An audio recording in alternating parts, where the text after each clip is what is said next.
Good morning, everyone. This is the lecture number 5. Okay, and yesterday we discussed some part of skull, and today we are going to discuss the functions of the skull. So, mention the heading function of the skull. Yeah, functions of the skull. Okay, कल हमने discuss किया था school के बारे में और अभी कुछ फंक्शंस देखने हैं जैसे कि ब्रेन को प्रोटेक्ट करता है. ठीक है, लिखो first. It protects to the brain. It it means skull. It protect protects to the skull, sorry, brain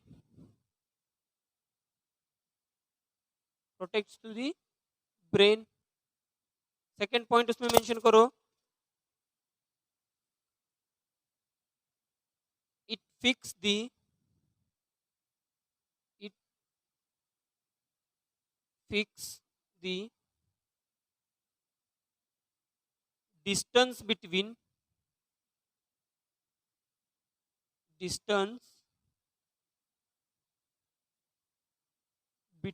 the two eyes to allow to allow the stereoscopic vision.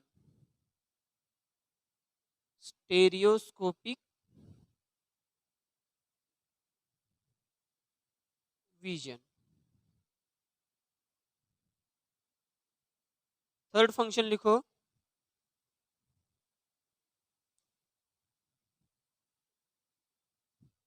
fixing the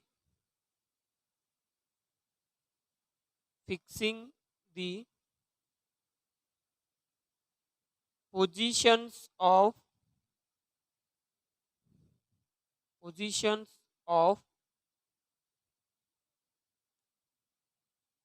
ears to enable the sound.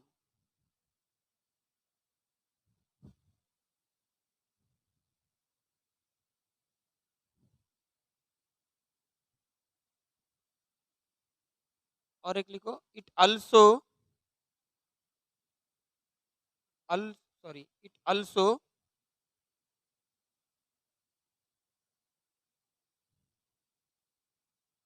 provides the mouth in humans.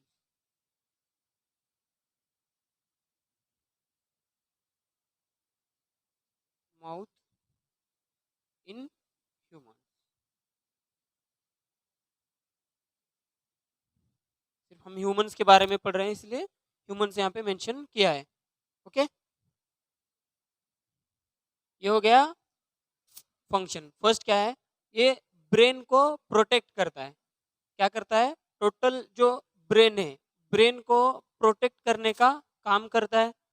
Second है, जो eyes में distance है, eyes के distance को, जो भी eyes का distance है वो पर्टिकुलर एक या फिक्स रखने का काम करता है, जिसकी वजह से जो भी ऑब्जेक्ट है या ऑब्जेक्ट हम आसानी से ऑब्जर्व कर सकते हैं. ठीक है, जो कि आपको पता ही है, जैसे कि माइक्रोस्कोप है जिसमें कि आईपीस लेंस और ऑब्जेक्टिव लेंसेस प्रेजेंट होते हैं, और उसमें कुछ एक डिस्टेंस होता है जो कि रिजॉल्विंग पावर कह सकते हैं, रिजोल्यूशन का पार्ट है. ठीक है, वो इस तरह से क्या है, दोनों में जो डिस्टेंस है दोनों आईज में एक फिक्स रखने का काम करता है. ठीक है, जिसके वजह से जो भी आप ऑब्जेक्ट को ऑब्जर्व कर रहे हो वो ऑब्जेक्ट आपको डिस्टर्ब नहीं दिखाई देगा. और नेक्स्ट है fixing the position of years. जो अपने ईयर्स है वो एक पर्टिकुलर जगह पर एक फिक्स है. ठीक है, ये फिक्स करने का भी काम करता है. और ये क्या करता है? It also provides the mouth, nose लिख सकते हैं. ठीक है, और एक मेंशन करो, it also provides, it also provide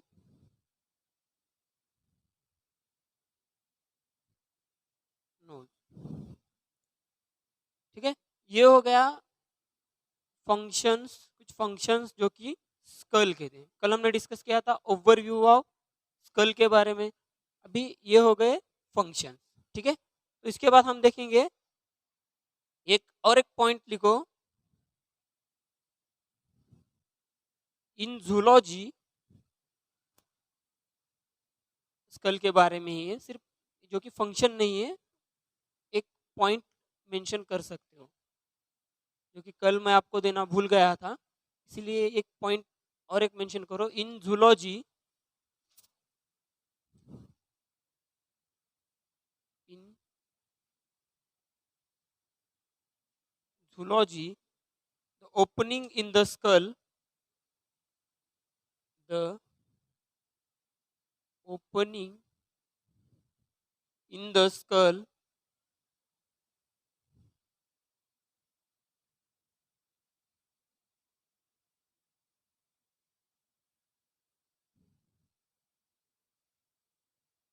called as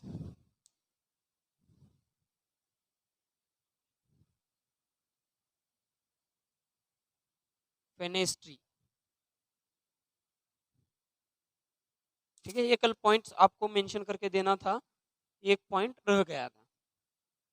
ठीक है, ये पॉइंट आपको लिखना है स्कल अंडर, जो कि फंक्शंस हमने डिस्कस किए अभी, लेकिन सिर्फ स्कल अंडर ये पॉइंट आना जरूरी है, या सिर्फ याद भी आप रखोगे तो भी चलेगा। ठीक है,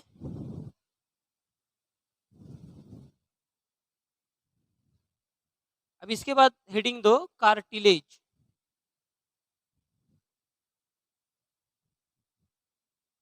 कार्टिलेजियस बोन्स भी कह सकते हो, या कार्टिलेज।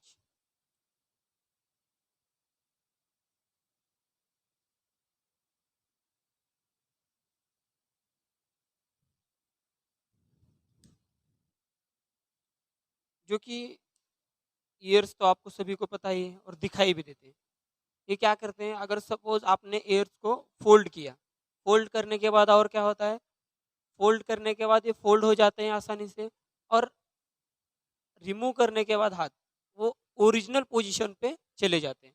जैसे कि हमने कुछ डिस्कस किया बोन्स, ओके, जो कि हार्ड बोन्स हमने डिस्कस किया, जिसमें कि हमने स्केलेटन देखा, स्कल देखा, ठीक है, वर्टिब्रे देखे हमने, या बैकबोन जिसे कहा, जो कि स्मॉल स्मॉल बोन से बना होता है, जिसे कि वर्टिब्रे कहा जाता है, रिब केज हमने देखा। ठीक है, तो अब ये कार्टिलेज या कार्टिलेज बोन भी आप हेडिंग लिख सकते हो, इसमें लिखो,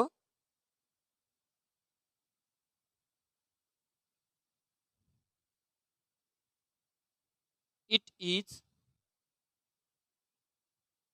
smooth elastic tissue,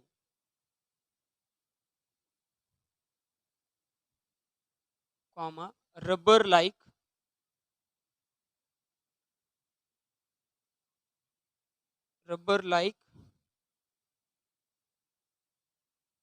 padding that covers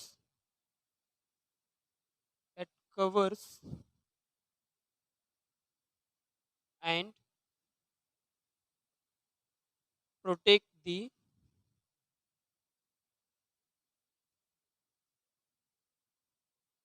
ends of long bones, long bones। Smooth elastic tissue है, ठीक है, जो कि एंड में प्रेजेंट होते हैं लॉन्ग बोन्स के, जिसके वजह से जो बोन्स है,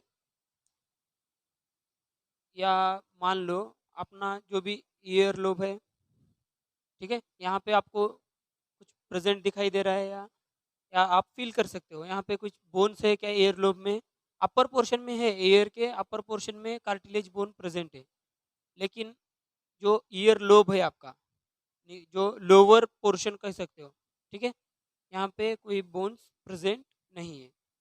लेकिन जो कार्टिलेज है स्मूथ होते हैं और स्मूथ इलास्टिक टिश्यू है, इलास्टिक जैसे कि rubber like.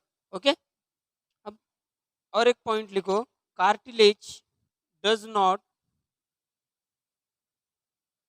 Cartilages does not have blood vessels, blood vessels, blood vessels and nerves लिखो, blood vessels and nerves. Blood vessels absent है और न्यूरॉन्स भी एब्सेंट है, blood vessels and nerves. Neurons तो present होते ही है, लेकिन अन्यूरल भी आप इसे कह सकते हो, ठीक है, अन्यूरल, और जिसमें कि ब्लड वेजल्स प्रेजेंट नहीं है इसे अवैस्कुलर, अवैस्कुलर, अवैस्कुलर भी कह सकते हो, ठीक है। ये हो गया सेकंड पॉइंट। अब मेंशन करो next point, matrix of cartilage, matrix of cartilage made up from,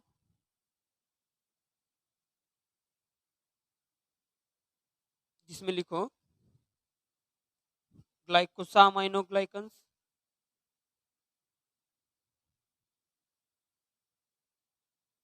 ग्लाइकोसा amino ग्लाइकन्स, प्रोटियोग्लाइकन्स,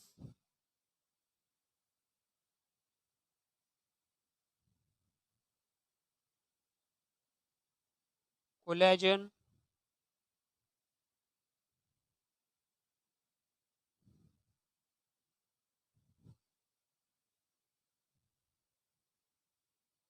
collagen fibres,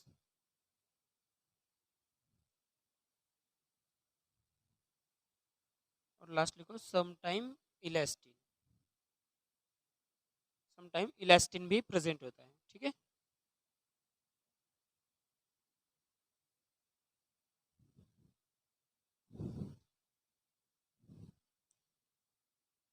ये हो गया matrix of cartilage made from.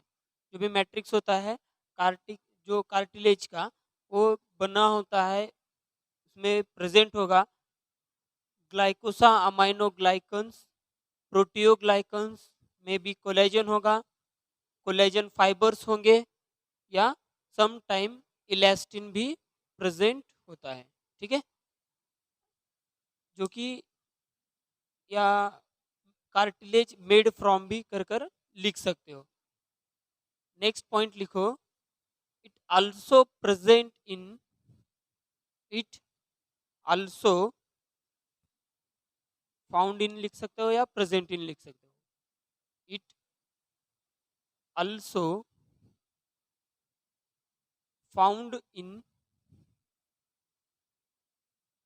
Joints, ठीक है, और कहाँ पे प्रेजेंट होते हैं, जॉइंट्स में। जो भी जॉइंट्स होते हैं बॉडी के, वो जॉइंट्स में भी कार्टिलेजेस बोन या कार्टिलेज प्रेजेंट होते हैं, ठीक है, जिसकी वजह से क्या है, जो बोन्स हैं एक बाउंड फॉर्म में रहे, सेपरेट आउट न हो जाए, इसलिए कार्टिलेजेस वहां पे प्रेजेंट होते हैं, ठीक है। अब हेडिंग दो, function of cartilages.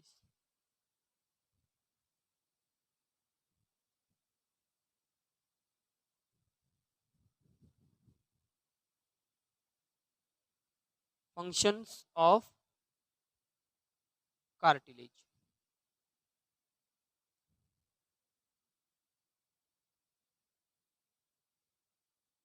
Functions of cartilage. ठीक है, अब इसमें लिखो मैकेनिकल प्रॉपर्टीज। फर्स्ट, जिसमें कि मैकेनिकल प्रॉपर्टीज में सपोर्ट करता है, मैकेनिकल प्रॉपर्टीज। इसमें लिखो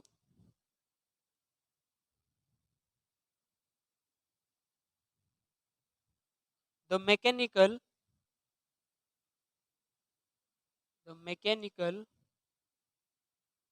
properties of mechanical properties of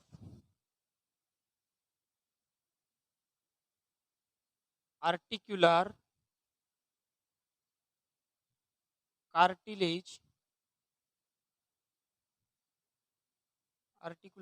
cartilage in load bearing joints, load bearing joints। Indirectly कह सकते हो, जैसे कि कुछ मान लो आपने कुछ सॉरी बच्चों, कुछ टेक्निकल प्रॉब्लम की वजह से इन बिटवीन वीडियो रुक गया था, इसलिए अभी फर्स्ट पॉइंट है जो कार्टिलेज फंक्शन का है। कार्टिलेज का फंक्शन फर्स्ट है मैकेनिकल प्रॉपर्टीज में।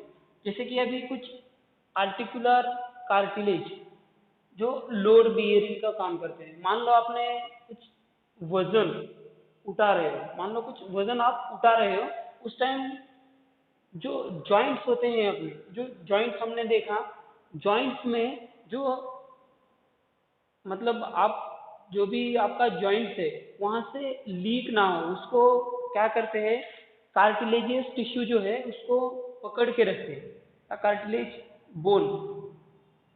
मान लो अभी अपना ये जो भी फिंगर है, फिंगर से बीच में जो जॉइंट्स है, जॉइंट्स में से जो बोन्स है, बोन्स सेपरेट आउट ना हो जाए।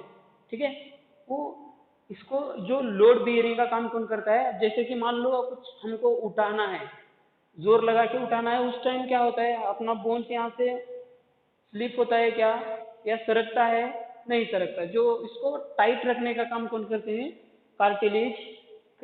कार्टिलेज का काम है जो मैकेनिकल प्रॉपर्टी में ये वर्क करता है।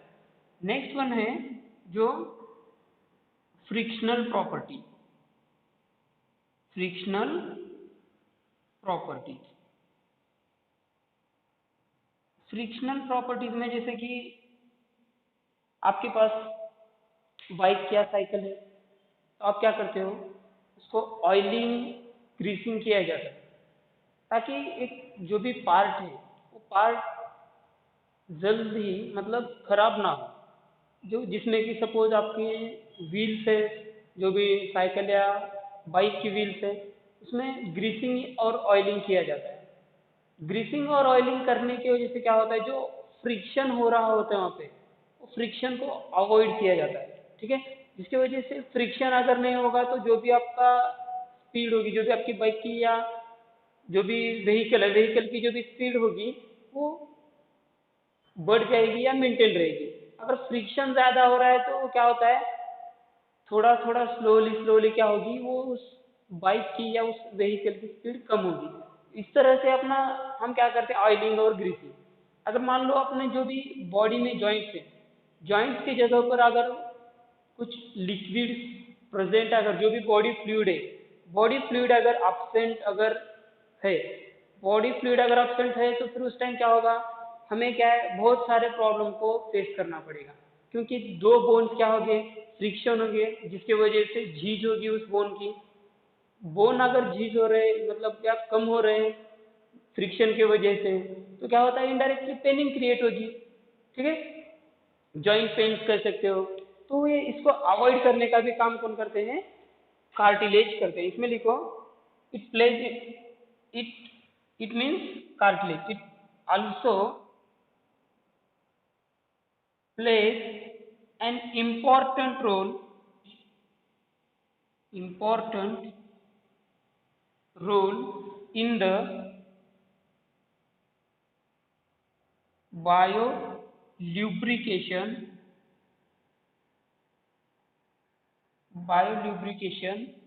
and wear protection of cartilage. ठीक है, ये प्रोटेक्शन में, कार्टिलेज का प्रोटेक्शन में और बायोल्यूब्रिकेंट या बायोल्यूब्रिकेशन की तरह काम करते हैं। और एक है थर्ड वन जो कि रिपेयर सिस्टम में वर्क करता है, ये और रिपेयर सिस्टम में भी वर्क करते हैं। It also plays an important role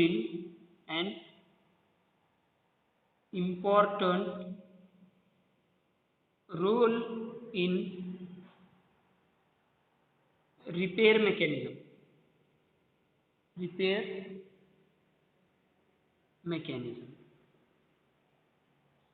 ठीक है, ये रिपेयर मैकेनिज्म में भी हेल्प करते हैं।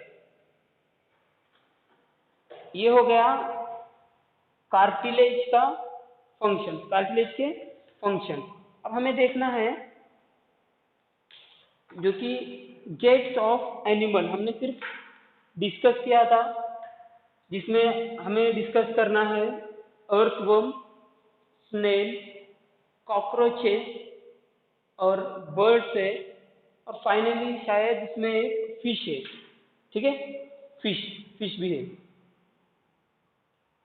तो आप सभी ने देखा ही है अर्थवर्म, और मैंने भी आपको बताया है कि हम कब डिस्कस किए थे, जो कि garbage in garbage out chapter discuss करते समय। कहाँ पे? वर्मी कल्चर में। अगर वर्मी कल्चर में हम मान लो रेड वर्म का यूज किए, तो वहाँ पे क्या होता है, रेड वर्म का यूज करने के बाद जो भी रेट है मल्टीप्लिकेशन का, जो मल्टीप्लिकेशन रेट है वो बढ़ जाता है, या हम बढ़ाते हैं, इस तरह से डिस्कस किया था। अब हेडिंग दो, गेट्स ऑफ एनिमल्स। जैसे कि इसमें हमें डिस्कस करना है फर्स्ट अर्थवर्म, स्नेल, उसके बाद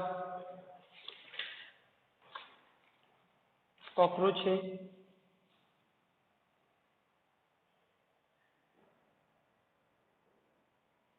उसके बाद है फोर बर्ड्स, फिफ्थ है फिश। ठीक है,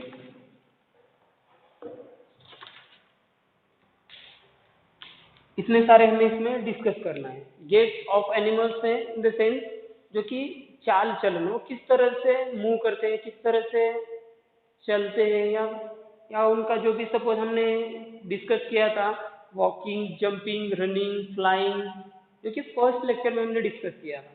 तो अभी ये अर्थवर्म्स है, उनकी मूवमेंट किस तरह की होती है, अभी स्नेल्स में मूवमेंट किस तरह की होती है, कॉकरोच की मूवमेंट, बर्ड्स की और फिश की। ठीक है, तो हमें गेट्स ऑफ एनिमल्स इस हेडिंग अंडर डिस्कस करना है।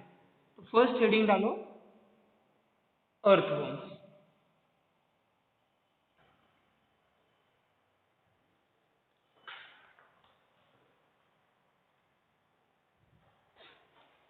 अभी अर्थवर्म में जैसे कि आपको पता ही है, मान लो आपके पास अर्थवर्म है और आपने क्या किया है, उनको उठा के एक ग्लास पर रख दिया। मान लो प्लेन ग्लास है, आपके पास सपोज एक फोर अर्थवर्म्स है, फोर अर्थवर्म्स है, ठीक है, जो कि यहाँ पे मेंशन किया है 4 है।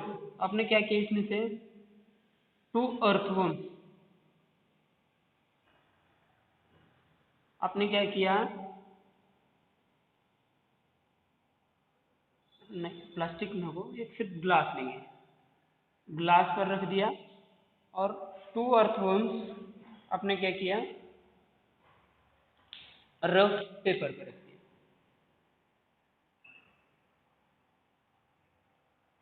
रफ पेपर पे आपने रख दिया, तो मूवमेंट ज्यादा कहाँ पे होगी, ग्लास पे या रफ पेपर पे।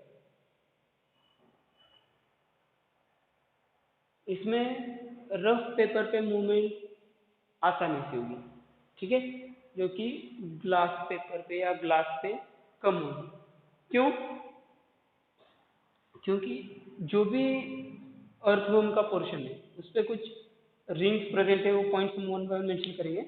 रिंग्स प्रेजेंट होते हैं, आपने कभी ऑब्जर्व किया है तो आपको पता होगा कि small small small rings present होते हैं स्टार्ट से एंड तक, ठीक है।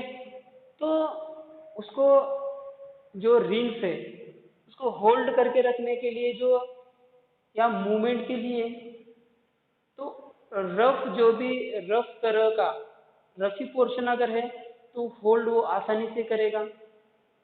स्लीपरी अगर वहाँ पे सपोज एरिया है तो वहाँ पे उसको पकड़ने के लिए कोई जगह न होगी, ठीक है। जैसे कि वो कॉन्ट्रैक्शन और एक्सपांशन मूवमेंट किस तरह से होती है उसकी, कॉन्ट्रैक्शन और expansion, expansion and contraction, expansion and contraction movement, ठीक है। अभी जिस टाइम वो एक्सपांड कर रहा है, जो भी मसल्स है उसको क्या कर रहा है, फॉरवर्ड मूव कर रहा है। जब एक्सपांड कर रहा है तब उस टाइम जो बैक वाला जो रीजन होता है उसको कहाँ पे तो होल्ड करना जरूरी है, जिसकी वजह से वो जो फ्रंटल पोर्शन होगा, रियर पोर्शन होगा, जो भी वो उसको आसानी से मूव करने के लिए या एक्सपांड करने के लिए जगह मिलेगी। ग्लास पे तो वो आसानी से होल्ड नहीं करेगा। तो एज कंपेयर टू जो भी स्पीड होगी ग्लास और रफ पेपर में, तो मूवमेंट ज्यादा कहाँ पे होगी, रफ पेपर पे, ठीक है। तो अभी वन बाय वन एक एक पॉइंट मेंशन करो।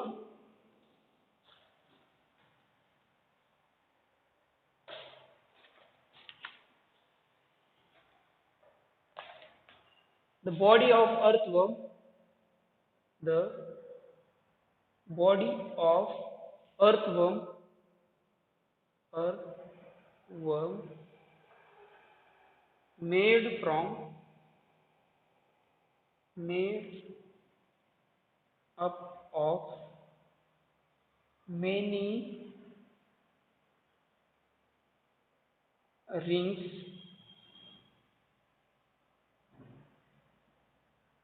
joined end to end, ठीक है। बॉडी पे रिंग्स प्रेजेंट होते हैं जो कि ज्वाइन होते हैं एंड टू एंड। मान लो सपोज वो छोटा हो जाएगा, ये जो भी इस तरह का आपको rings,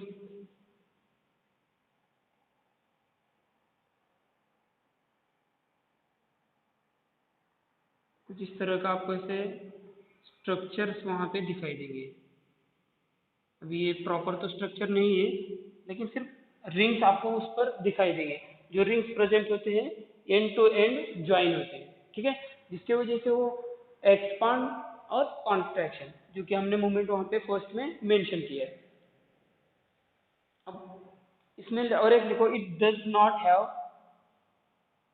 it doesn't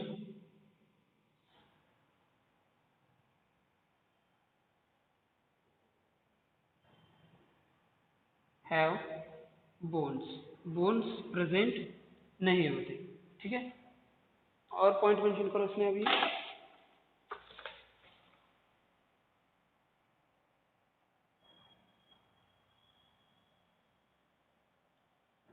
It has muscles which helps to expansion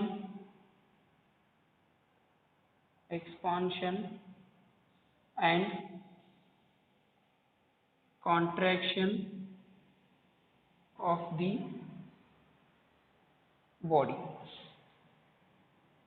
Expansion and contraction of the body.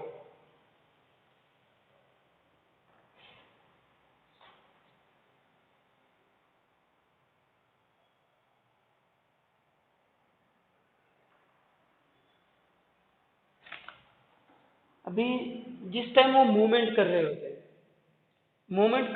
हैं, उस टाइम क्या करते हैं, जो बॉडी का पोर्शन होता है कुछ एक्सपांड होता है, कुछ पोर्शन, और कुछ पोर्शन कॉन्ट्रैक्ट ही होता है, जिसकी वजह से कुछ स्ट्रक्चर्स प्रेजेंट होते हैं जो कि, और एक लिखो, it has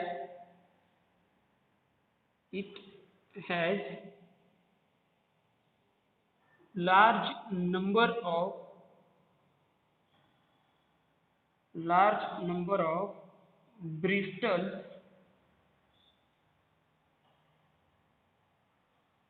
present. Bristles are present on the body. वो जिसकी वजह से आप वो क्या कर सकते हैं, जो कि grip which helps to which body which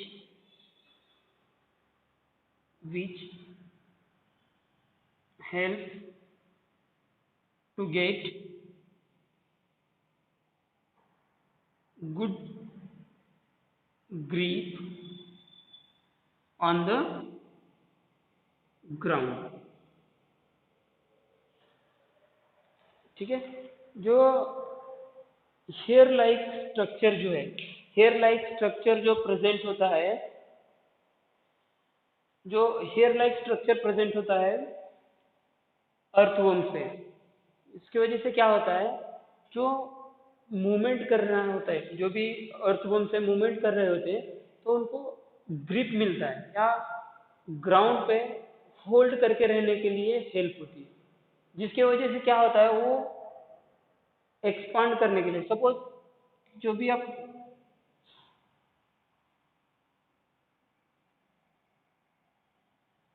earthworm ने, जो भी अर्थवर्म के स्ट्रक्चर्स प्रेजेंट है रिंग्स, उसने क्या किया, मान लो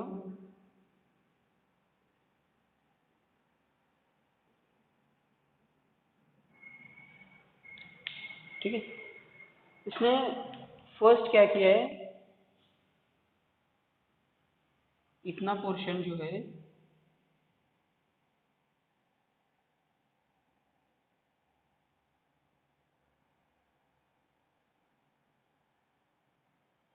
कॉन्ट्रैक्ट है, इतना पोर्शन कॉन्ट्रैक्शन हो चुका है रेड वाला, और ये जो ब्लू वाला है, इतना पोर्शन क्या किया उसने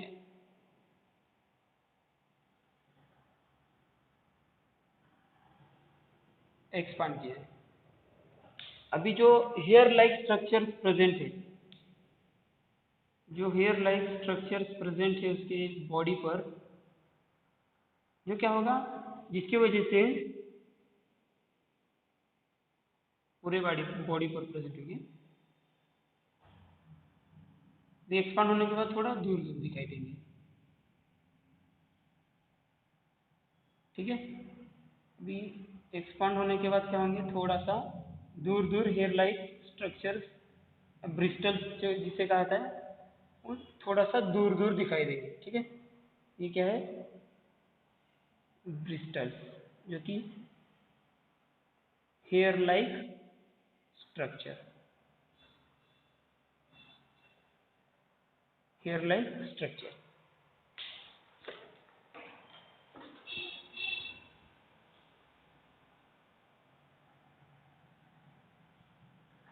हेयर लाइक स्ट्रक्चर जो प्रेजेंट है अर्थवर्म पे, जो वो क्या कर रहे हैं, ग्रिप प्रोवाइड कर रहे हैं, ठीक है, ग्रिप प्रोवाइड कर रहे हैं, जिसकी वजह से क्या हो रहा है, वो जो फ्रंटल होगा या बैकवर्ड पोर्शन होगा अर्थवर्म का, वो उसकी वजह से वो आसानी से क्या करेगा,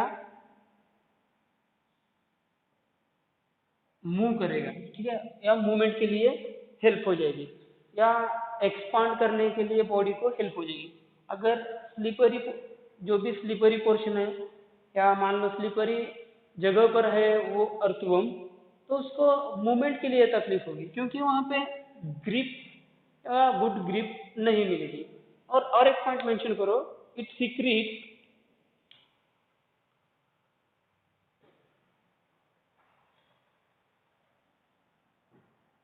या its body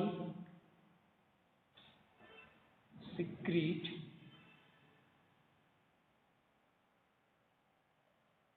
slimy substance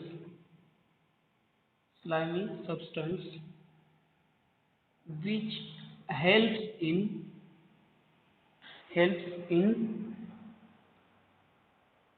movement, ठीक है। जो स्लीपरी या स्लीमी जो भी बॉडी सब्सटेंस सिक्रीट कर रही है अर्थवर्म की, तो उसकी वजह से क्या होगा, उसको मूव करने के लिए, मूवमेंट के लिए हेल्प होगी, ठीक है। एक जगह से दूसरी जगह पे सपोज उसको मूव करना है, तो उस मूवमेंट के टाइम में उसको क्या होगा, ज़्यादा हेल्प होगा, मूवमेंट के समय उसको हेल्प होगा, क्योंकि उसको ज़्यादा फोर्स लगाने की ज़रूरत नहीं, ठीक है। सपोज उसका पोर्शन जो है अभी ज़मीन पर है, तो उसको क्या करना है, थोड़ा सा पुशअप, फॉरवर्ड पुशअप करना है। फॉरवर्ड पुशअप करते समय क्या होगा, उसको फोर्स लगेगा।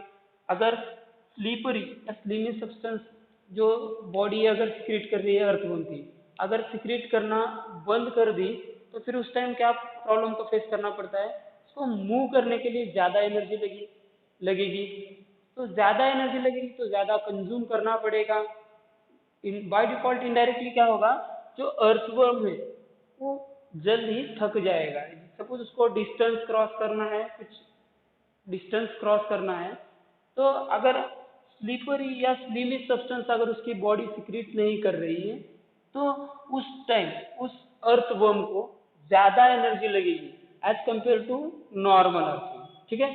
तो इस तरह से कुछ हेयर लाइक स्ट्रक्चर्स प्रेजेंट होते हैं बॉडी पर, वो ग्रिप प्रोवाइड करने का काम करते हैं, और बोन्स अब्सेंट होते हैं। टोटली मस्कुलर मूवमेंट है, या मूवमेंट में भी मस्कुलर मूवमेंट लिख सकते हो, ठीक है। जो अर्थवर्म की थी हमने यहाँ पे मेंशन किया था, एक्सपांशन एंड कॉन्ट्रैक्शन मूवमेंट, और में भी लिख सकते हो मस्कुलर मूवमेंट,